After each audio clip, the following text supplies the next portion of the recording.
দোস্ত, তোর বুকে আমার অনেক পছন্দ হয়েছে। ওকে আমি বিয়ে করতে চাই, তুই ওকে ছেড়ে দে। আমি তোর বুকে তোর চেয়ে ভালো রাখব। তুই তো তোর বুকে সময় দিতে পারিস না, আমি তোর বুকে বিয়ে করে সবসময় সময় দিব গো। সিহাব তার একমাত্র বেস্ট ফ্রেন্ড রিয়াজের মুখে এমন কথা শুনে চমকে উঠল। সে ভাবতে পারছে না রিয়াজ তাকে এমন কথা কোনোদিন বলবে। সিহাব কোনো উত্তর না দিয়ে চলে আসতে লাগল। রিয়াজ পিছন থেকে বলতে লাগল, আমি তোর বেস্ট ফ্রেন্ড, আর তুই আমার কোনো আবদার ফেলতে পারিসনি, আর আমি জানি এটাও ফেলতে পারবি না। সিহাব চোখ বন্ধ করে ফেলল। সিহাব চিন্তিত মুখে বাসায় ঢুকল। তখন ওর স্ত্রী তাসফিয়া এসে বলল, কি হয়েছে, মন খারাপ কেন? কিছু হয়নি। আচ্ছা, রিয়াজের সাথে তো তুমি প্রতিদিন কথা বলো, ওকে তোমার কেমন মনে হয়? সত্যি বলতে ওর কথাবার্তা দেখে মনে হয় যে সে আমায় পছন্দ করে, তাই আমি আর কথা বলি না। তাই সারাদিন সে মেসেজ দেয়, আমি উত্তর দিই না। কেন, কিছু হয়েছে? না, এমনি। সিহাব নিজের রুমে এসে শুয়ে পড়ল। আজ থেকে 6 মাস আগে তাসফিয়ার সাথে সিহাবের পারিবারিকভাবে বিয়ে হয়েছে। বিয়েটা হঠাৎ করে হয়ে গেছে, তাই কাউকে বলার সময় পায়নি। সিহাব আর রিয়াজের বন্ধুত্ব প্রায় 7 বছর ধরে। সিহাব মধ্যবিত্ত পরিবারের সন্তান হলেও রিয়াজ বড়লোক বাবার একমাত্র সন্তান। সিহাব ক্লাস 10 পর্যন্ত পড়ার পর নিজের বাবার ব্যবসা দেখাশোনার দায়িত্ব নিয়েছে, তাই আর পড়ালেখা করেনি। কিন্তু রিয়াজ এখনও পড়াশোনা করে। রিয়াজ সিহাবের বিয়ের কথা শোনার পর সিহাবকে বলে, বাহ বন্ধু বাহ, তুই আমার একমাত্র বেস্ট ফ্রেন্ড, তুই বিয়ে করলি অথচ আমায় জানালি না। এই বন্ধু ভাবিস আমায়। সিহাব তখন রিয়াজের কাঁধে হাত রেখে বলে, আরে দোস্ত, রাগ করিস না। আসলে হুট করে বিয়েটা হয়ে গেছে তো, তাই কাউকে বলার সময় পাইনি রে। আচ্ছা ঠিক আছে, কোনো ব্যাপার না। তাহলে চল আমায় ভাবির সাথে দেখা করা, একটু ভাবির হাতের রান্না খাবো। আচ্ছা ঠিক আছে, চল। সিহাব রিয়াজকে নিয়ে বাসায় আসে। বাসায় আসার পর তাসফিয়াকে সে রিয়াজের সাথে পরিচয় করিয়ে দেয়। রিয়াজ তাসফিয়াকে দেখেই ওর দিকে কেমন করে যেন তাকিয়ে থাকে, সেটা তাসফিয়ার একদম ভালো লাগে না, তাই সে বলে, ভাইয়া আপনি বসুন, আমি নাস্তা নিয়ে আসছি। আহা ভাবি, এত তাড়া নেই, একটু বসুন, আপনার সাথে একটু গল্প করি। না ভাই, আমার গল্প করার সময় নেই। তাসফিয়া রান্নাঘরে চলে যায়। তখন রিয়াজ বলে, ভাবির আচরণে মনটা খারাপ হয়ে গেল।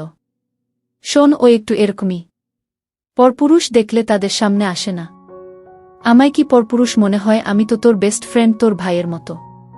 সে হিসেবে আমার সাথে কথা বললে ক্ষতি কি? আচ্ছা ঠিক আছে, কথা বলবে। সিহাবের মা রিয়াজকে বাসায় আসতে দেখে সিহাবকে নিজের রুমে নিয়ে গিয়ে বেশ ধমকের সুরে বলে, তুই ওকে এই বাড়িতে কেন নিয়ে এসেছিস?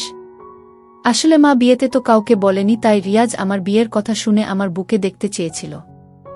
যতই হোক বন্ধু বলে কথা, না তো আর করতে পারি না। তুই আবারও ভুল করতে যাচ্ছিস। কি দরকার তোর বউয়ের সাথে পরিচয় করার? একবার কি করেছে তোর সাথে, সেটা কি ভুলে গেছিস? মা, সে এটা করে ভুল করেছে আর আমার কাছে মাফ চেয়েছে। আর আমার বিশ্বাস সে আর কিছু করবে না। তোর এই সহজে মানুষকে বিশ্বাস করার ব্যাপারটা তোর বিপদ ডেকে নিয়ে আসে। যা পারিস কর। সিহাব ওর মায়ের রুম থেকে বের আসতেই তাসফিয়ার মুখোমুখি হল। তাসফিয়া বলল, কি হয়েছে মা, কি যেন বলছিল? তেমন কিছু না, চলো। সিহাব কিছু না বলায় তাসফিয়া আর কথা বাড়াল না। তাসফিয়া রান্না করতে চলে গেল। তাসফিয়া খাবার রান্না করে নিয়ে আসে। রিয়াজ খাবার খাচ্ছিল আর তাসফিয়ার রান্নার প্রশংসা করছিল। সেদিন রিয়াজ বাসায় যাওয়ার পর শুধু তাসফিয়ার কথা ভাবতে থাকে। তার চেহারা বারবার রিয়াজের চোখে ভাসতে থাকে। এক মুহূর্তে ভুলে যায় যে তাসফিয়া একজন বিবাহিত মেয়ে, তাও সে তার বেস্ট ফ্রেন্ডের স্ত্রী। রিয়াজ ফেসবুকে ঘোরাঘুরি করছিল, এমন সময় তাসফিয়া তারিন নামের এক মেয়ের আইডি চোখে পড়ে। রিয়াজ আইডি ঢুকে মিউচুয়াল ফ্রেন্ড লিস্টে সিহাবকে দেখে বুঝে যায় এটাই তাসফিয়ার আইডি। রিয়াজ তাসফিয়ার আইডিতে রিকোয়েস্ট পাঠায়, কিন্তু তাসফিয়া কোনো রেসপন্স করে না। তখন রিয়াজ ইনবক্সে নিজের পরিচয় দেয়। তাসফিয়া তখন সিহাবকে বলে, তোমার ফ্রেন্ড আমার আইডি মেসেজ দিয়েছে, কি করব? কথা বলিও, তবে নিজে থেকে মেসেজ দিবে না। সেটা তো কখনোই করব না। আমার তো তুমি ছাড়া আর কারো সাথে কথা বলতে ইচ্ছা করে না। সিহাব হেসে উঠে তাসফিয়াকে জড়িয়ে ধরে ওর কপালে চুমু দেয়। তাসফিয়া তখন বলে, আমি ফেসবুক চালাই, শুধুমাত্র গল্প পড়ে সময় পার করি।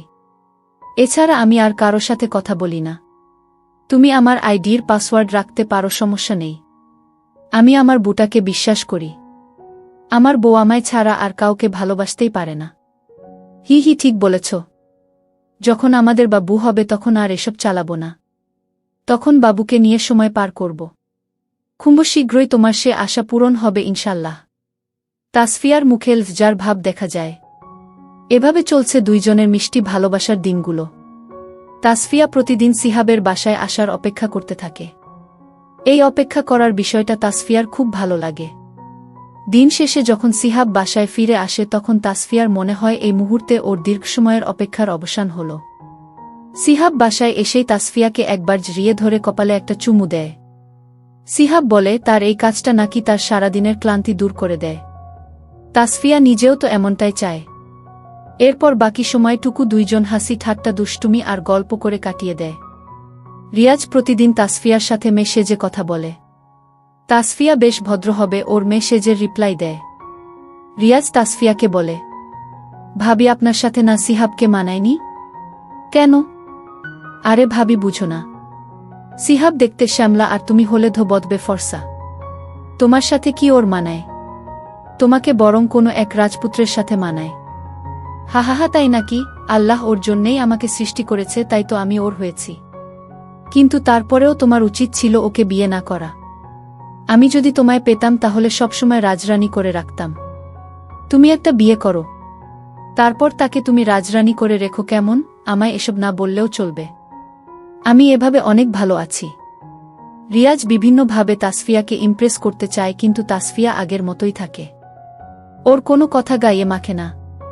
রিয়াজ তাসফিয়াকে বলে, আচ্ছা ভাবি, সিহাব তো সারাদিন বাইরে গাধার মতো খাটে।